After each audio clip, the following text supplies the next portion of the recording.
Berlin, December 11, 1941. Winter presses hard against the German capital.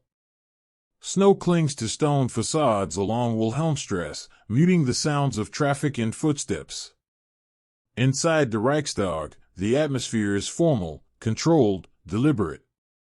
This is not an emergency session. It has been prepared. Maps still line the walls.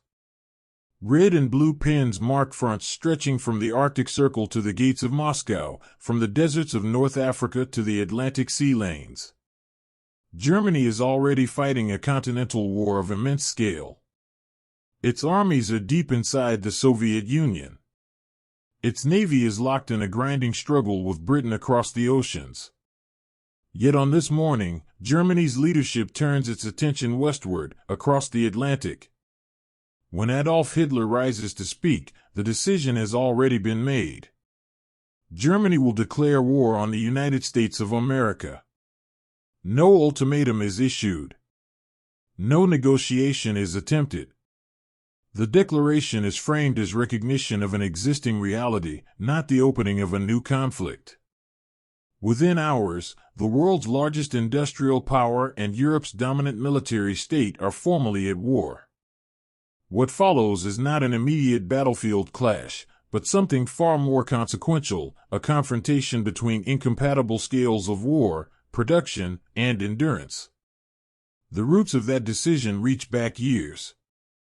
Germany and the war before America. By the winter of 1941, Germany stood at the apex of territorial control it would ever reach, yet beneath that surface dominance lay growing structural strain. The war that had begun in September 1939 as a rapid campaign of conquest in Europe had expanded into a conflict of attrition across vast distances, consuming resources at a rate German planners had never intended to sustain for long. The defeat of France in June 1940 had eliminated Germany's most immediate continental rival. Western Europe now lay under German occupation or influence, from the Norwegian coast to the Bay of Biscay. Britain remained in the war, but isolated, blockaded, and under aerial assault.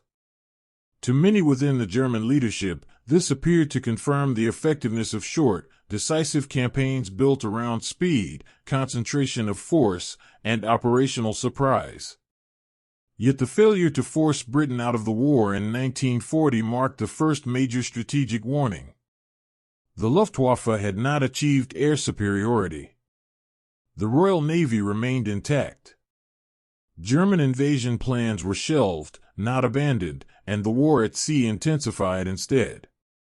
U-boat operations expanded into the Atlantic, but even by early 1941, losses were mounting faster than anticipated. Germany lacked both the shipyards and raw materials to replace submarines at the pace required for a prolonged maritime struggle. The decision to invade the Soviet Union in June 1941 further altered the nature of the war. Operation Barbarossa opened a front stretching over 2,000 kilometers. Initial advances were immense, but the campaign quickly revealed fundamental limits.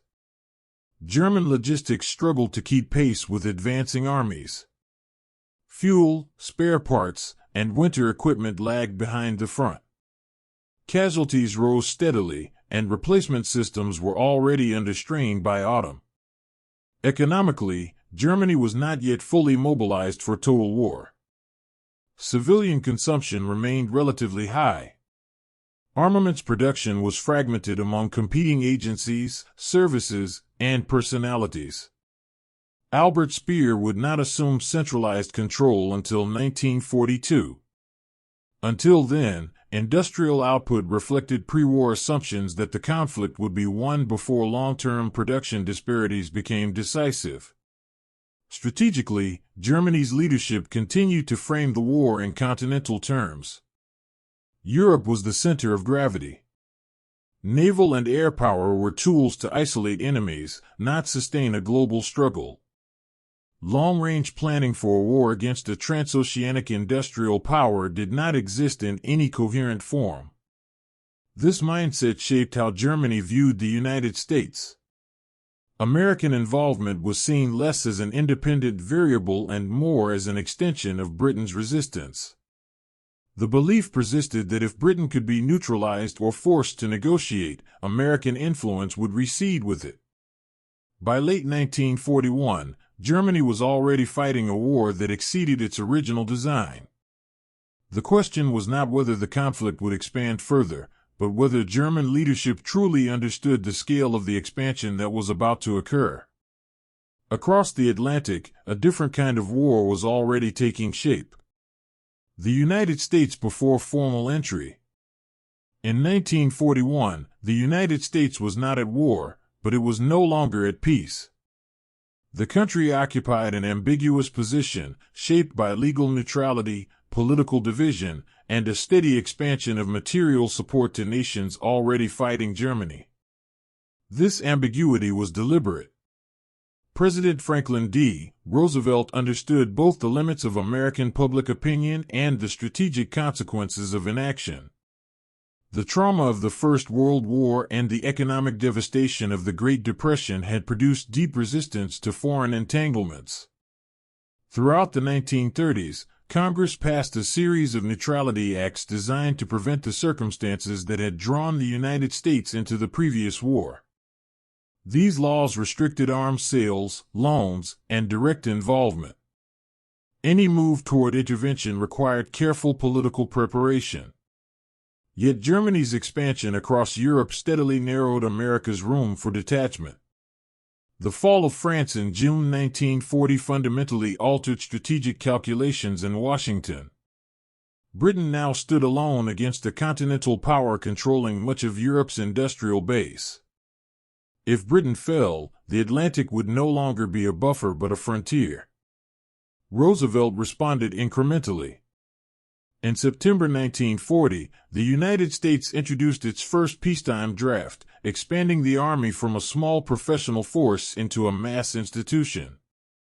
That same year, the Destroyers for Bases Agreement transferred 50 American destroyers to Britain in exchange for basing rights across the Atlantic.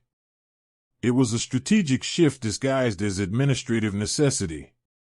Lend-Lease, enacted in March 1941, formalized this trajectory. The program allowed the United States to supply Britain and later the Soviet Union with weapons, vehicles, fuel, and food without immediate payment. By the end of 1941, billions of dollars in material were already flowing across the oceans. Tanks, aircraft, trucks, aluminum, and oil moved steadily from American factories to foreign fronts. At sea, neutrality became increasingly theoretical. American warships escorted convoys partway across the Atlantic. In September 1941, the destroyer USS Greer exchanged fire with a German U-boat. Roosevelt responded with a shoot-on-sight order against Axis submarines operating in waters deemed vital to American defense. Germany did not retaliate with a formal declaration, but the naval war was already underway in practice. German intelligence assessments acknowledged American industrial capacity but discounted American political cohesion and military readiness.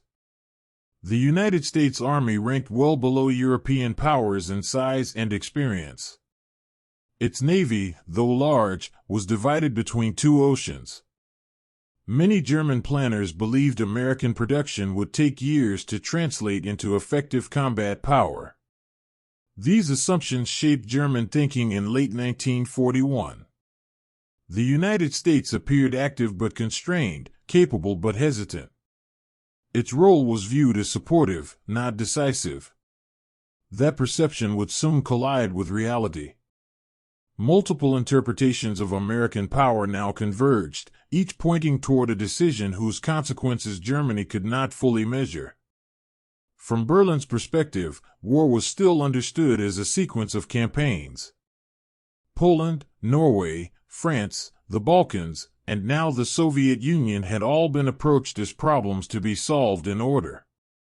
Victory came from concentrating force, breaking resistance, and moving on. Time was a factor, but not the decisive one. The assumption was that enemies would collapse before long-term disparities became fatal. The United States did not fit this framework. American strategy was not built around rapid territorial conquest, but around endurance. Its planners viewed war as cumulative, where time favored the side that could expand production, train forces, and coordinate allies across theaters. Germany underestimated how incompatible these approaches were. Once the United States entered the war, Germany was no longer facing a sequence of opponents, but a system designed to grow stronger the longer the war lasted. German war planning treated industry as support for operations. American war planning treated industry as an operation itself. By 1941, U.S. factories were already converting civilian capacity into military output. Automobile plants shifted to aircraft engines and armored vehicles. Shipyards expanded along both coasts. The scale was not yet visible at the front, but the trajectory was unmistakable. German leaders acknowledged American capacity in abstract terms, yet consistently underestimated speed. They assumed labor disputes, political resistance, and bureaucratic inefficiency would delay results. Instead, American output rose continuously once mobilization began, eventually surpassing the combined production of the Axis powers. Germany believed the Atlantic offered opportunity. U-boat commanders anticipated that American entry would initially favor submarine warfare, as U.S. convoy systems and escort tactics lagged behind Britain's. This was partially correct in the short term. However, Germany failed to anticipate how quickly American shipbuilding, escort production, radar integration, and anti-submarine coordination would mature. What Germany saw as an extension of an existing naval struggle would soon become a contest defined by mass production, standardized design, and relentless replacement of losses. These angles did not yet converge into alarm in Berlin. They existed side by side, unresolved. Other perspectives, beyond Germany's own calculations, would soon expose the full weight of the misjudgment. Within the United States, senior military planners had reached conclusions very different from their German counterparts. Even before formal entry, the U.S. Army and Navy had begun coordinating with British planners through staff talks held in Washington in early 1941.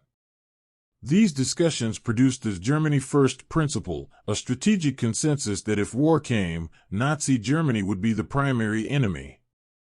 This decision was not driven by emotion or ideology, but by assessment of industrial and military realities. American planners understood that Germany possessed the greatest concentration of modern military power in the world. Defeating it would require time, logistics, and overwhelming material superiority. The United States did not expect quick victories. It expected a sustained, multi-year conflict. Germany's alliance with Japan further complicated perceptions. Tokyo's leadership anticipated that American entry into the Pacific War would tie U.S. forces down for years. German leaders shared this assumption.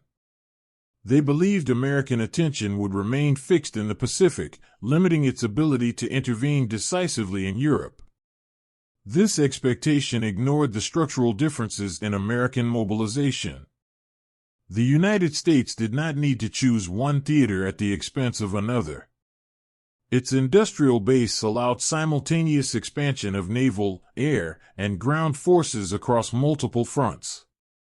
Japan's war would demand resources, but it would not prevent a massive American commitment to Europe.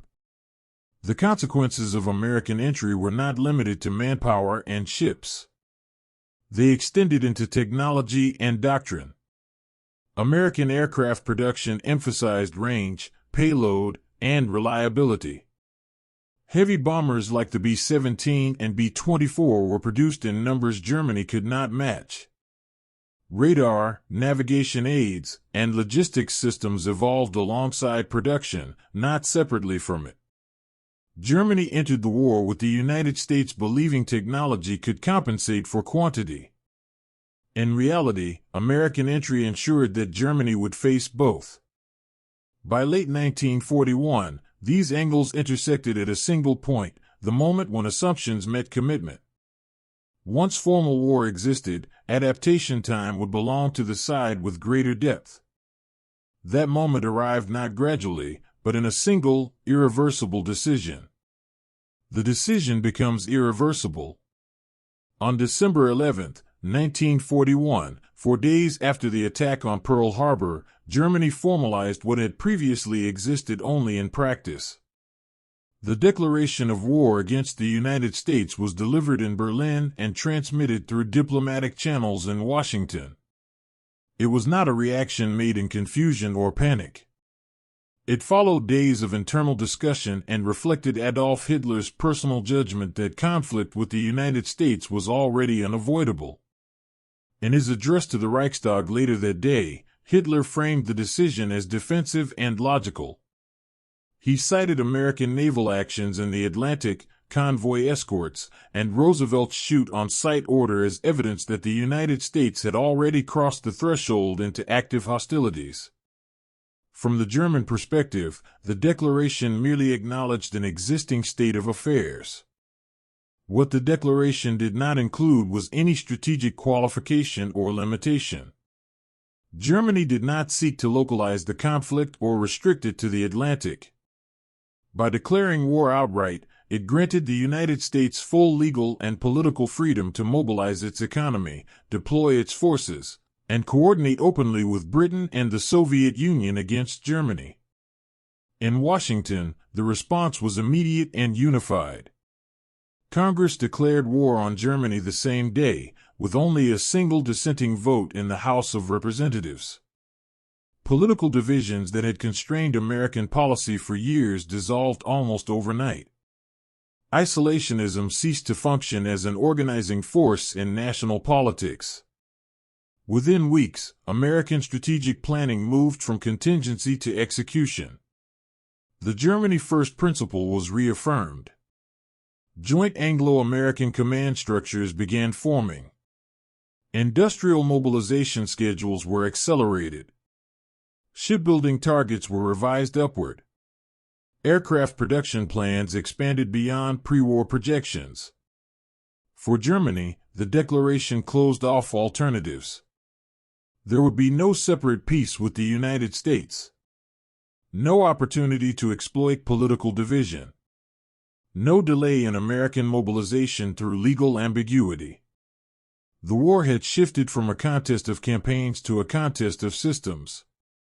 What remained unclear in December 1941 was how quickly that shift would translate into material reality. That question would be answered not by speeches or declarations, but by production curves, convoy schedules, and airfields under construction across 3 continents. The consequences of the decision now moved beyond control, shaping a war Germany could no longer redefine. The declaration of war did not produce an immediate surge of American troops onto European battlefields. Its impact unfolded along deeper timelines, measured in factories retooled, ship keels laid, training camps expanded, and command structures reorganized. These processes lacked spectacle, but they were decisive. By early 1942, the United States had committed itself to a level of industrial mobilization without historical precedent. The War Production Board centralized economic control, redirecting raw materials, labor, and transportation toward military output. Automobile production for civilian use ceased entirely. Steel, aluminum, copper, and oil were allocated according to strategic priority. What had been a peacetime economy only months earlier began transforming into an integrated war machine. Germany could not interrupt this process. The Atlantic, once viewed as a barrier, became a conduit. Despite early U-boat successes along the American coast in 1942, the imbalance was already irreversible. For every ship sunk, multiple replacements entered service. American shipyards adopted standardized designs, such as the Liberty and Victory ships, allowing mass production at speeds Germany could not contest. Losses ceased to be strategic events and became logistical variables. In the air, the implications were equally profound. American aircraft production expanded rapidly in both scale and specialization. Training pipelines produced pilots and crews faster than Germany could replace experienced personnel lost over Europe and the Soviet Union. Airfields multiplied across Britain, North Africa, and later Italy, anchoring a bombing campaign whose reach grew steadily year by year. Strategically, Germany's flexibility vanished. Resources that might have stabilized the Eastern Front or reinforced the Mediterranean now had to be diverted to defend against an expanding air war and protect Atlantic supply lines. Each response created new vulnerabilities. Each adjustment acknowledged a reality Germany had not planned to face. The war had crossed a threshold. Germany was no longer fighting to impose its will on a fragmented enemy coalition. It was resisting a convergence of industrial power, geographic depth, and allied coordination that could not be dismantled through battlefield success alone. From this point forward, the outcome would not hinge on a single operation or commander. It would be shaped by accumulation. The consequences of that accumulation would soon be felt across every front, every ministry, and every level of command. By mid-1942, the effects of American entry into the European war had become measurable, not in isolated engagements, but in sustained operational capacity. What Germany had once viewed as a potential future threat was now a constant presence across the Atlantic and beyond it. American shipbuilding transformed the maritime balance. In 1942 alone, the United States produced thousands of merchant vessels and hundreds of warships. Escort carriers, destroyers, and patrol aircraft entered service in growing numbers, closing gaps that U-boats had previously exploited. Convoy coverage expanded steadily from the American coast to the mid-Atlantic and eventually into European waters. The period of greatest German submarine success passed not because of tactical failure, but because the arithmetic of loss and replacement no longer favored Germany. On land, American industrial output reshaped Allied operations. Trucks, locomotives, fuel, and spare parts flowed in quantities that allowed sustained offensives over distances Germany struggled to supply even on its own territory. Lend-Lease deliveries to the Soviet Union expanded significantly after 1941, supporting Red Army mobility and logistics during critical phases of the war. The contribution did not replace Soviet production, but it amplified its effectiveness. In the air, the presence of American forces altered the tempo of the conflict. Daylight strategic bombing campaigns began in earnest, complementing British night operations. German air defenses were forced into a reactive posture, dispersing fighter units and diverting resources from the Eastern Front. Aircraft losses mounted on both sides, but the replacement equation increasingly favored the Allies. These material shifts did not produce immediate collapse. German forces continued to fight with skill and determination. Yet the strategic environment had changed fundamentally. Each campaign now unfolded under conditions of growing Allied superiority in transport, fuel, and air support. What had once been localized shortages within the German war economy became systemic constraints. Production increases could no longer offset expanding demands. Choices made in one theater imposed costs in another. The impact of these pressures extended beyond equipment and numbers, reaching into the psychology of leadership itself. As American power became a permanent feature of the war, its effects reached far beyond the battlefield. Within Germany's leadership, the understanding of the conflict shifted from confidence in eventual victory to management of an increasingly unfavorable balance. German strategic planning documents from 1942 onward reveal a narrowing range of options. large-scale offensives became rare. The focus turned toward stabilizing fronts, delaying Allied advances, and mitigating the impact of air and naval pressure. Decisions were increasingly reactive, shaped by immediate threats rather than long-term objectives. The air war imposed particular strain. German cities faced sustained bombing campaigns that disrupted transportation networks, industrial output, and civilian morale.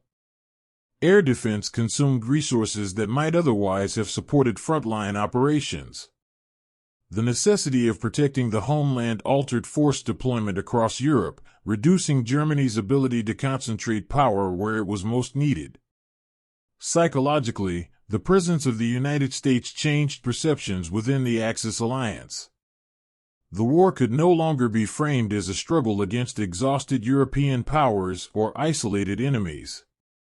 It had become a global contest against an opponent with unmatched economic depth and geographic security. This realization did not produce surrender, but it eroded assumptions that had guided German decision-making since the 1930s. For the Allies, American entry solidified coordination. Combined command structures matured. Strategic planning integrated production schedules with operational timelines. Differences among allies did not disappear, but they were now managed within a framework of shared commitment and expanding capability. By the time Germany attempted to reassert initiative in 1943 and 1944, the underlying conditions had already shifted beyond reversal. Even tactical success could not alter the strategic imbalance. The war had become a matter of endurance under pressure that Germany could not relieve. In retrospect, the significance of December 1941 lies not in the declaration itself, but in what it revealed about the nature of modern industrial war. The decision taken in Berlin on December 11, 1941 did not create a new war so much as it clarified the one already underway. By declaring war on the United States, Germany removed the final restraints on a confrontation between two fundamentally different conceptions of power. One relied on rapid campaigns, operational brilliance, and the assumption that wars could be decided before resources ran out. The other was built on scale, coordination, and the expectation that time, if properly organized, could be turned into a weapon. Hitler's miscalculation was not that the United States possessed vast industrial capacity. That reality was widely acknowledged. The error lay in the belief that such capacity would remain politically constrained, slow to mobilize, or strategically divided. Once those constraints disappeared, Germany faced an opponent whose strength increased with every passing month. The consequences reshaped the war's character. Victory no longer depended on isolated battles or bold maneuvers, but on production schedules, logistics networks, and the ability to sustain pressure across multiple fronts simultaneously. In that environment, even tactical success could not offset structural disadvantage. By committing Germany to war with the United States, Hitler ensured that the conflict would be decided on terms Germany was least equipped to meet. The war became global not only in geography, but in scale and permanence. What followed was not sudden collapse, but an erosion that no counterstroke could reverse. In the end, the significance of this decision lies in its demonstration of a broader truth of 20th century warfare, when industrial capacity, political unity, and strategic coordination converge, military brilliance alone is no longer enough.